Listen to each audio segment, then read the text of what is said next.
पंजाब की तारीख का वो सुनहरा दौर जिसको शायर ने अपने खूबसूरत लफ्जों में परो के हमारे लिए एक दफा फिर जिंदा किया है।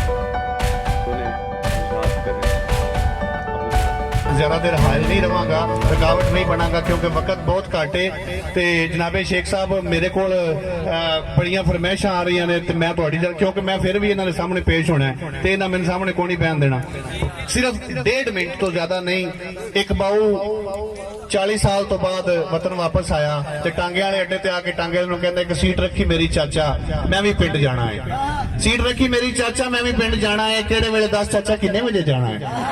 तो बाऊ ने कहता कि गल केड़े पिंड दी तू बाऊ पिया करना है। बाऊ तेन मैं हुण केड़े पिंड खड़ना है। पिंड दियां रौनकां रुस गईयां बाऊ जी, दिलां दियां खुशियां भी खुस गईयां बाऊ जी। शामों पीछे घरों बाहर कोई नहीं जे दिसदा, हुण सक्का वीर नहीं जे वीर उत्ते विसदा। लस्सी लैण जांदे सां ते मक्खण नाल दिंदे सन, बोलदे सन हस के ते प्यार नाल वेंदे सन।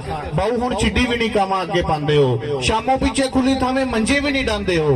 पिंड साडे बाऊ हुण मेला भी नहीं लगदा, जंज आउणी होवे कोई केला भी नहीं लगदा। जंज भाल लई उत्ते शादी हाल बन गए, सोड़े सोड़े अंदर उत्थे नाल नाल बन गए। ते चौधरी ने पिंड विचों बोड़ वड्ड छड़ी। चौधरी ने पिंड विचों बोड़ वड्ड छड़ी है। कई 11 बेलियां दी लोड़ वड्ड छड़ी है। याद जिहो गन्नियां ते चीड़ लांदे हुंदे सां, याद जो गन्नियां ते चीड़ लांदे हुंदे सां। रोह वाली खीर सारे इकट्ठे खांदे हुंदे सां।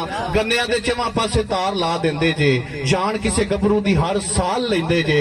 मर जाए मरीज भावें डॉक्टर नहीं पुछदे, जिन्ना भी कोई भन्ने बूआ राती ने जे उठदे।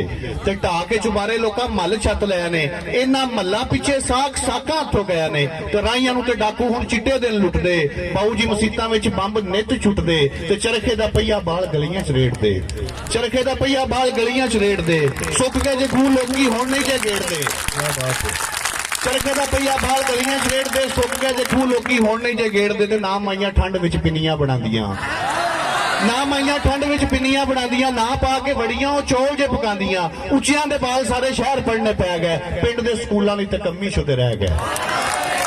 पिंड दे स्कूलां दी ते कम्मी शुदे रह गए। बाल गोली पिल्ला गुल्ली डंडा वेखो भुल गए, खल खान डंगर लोकी वंडा वेखो भुल गए।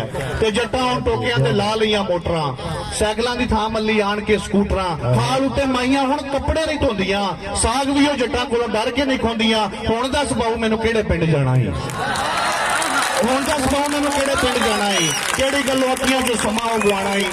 बहुत मेहरबानी, बहुत शुक्रिया। बिला तखीर मैं जनाब गुजारिश करांगा शाह दिल शम्स साहब अगे हफ्जाबाद तो तशरीफ ले आए ने।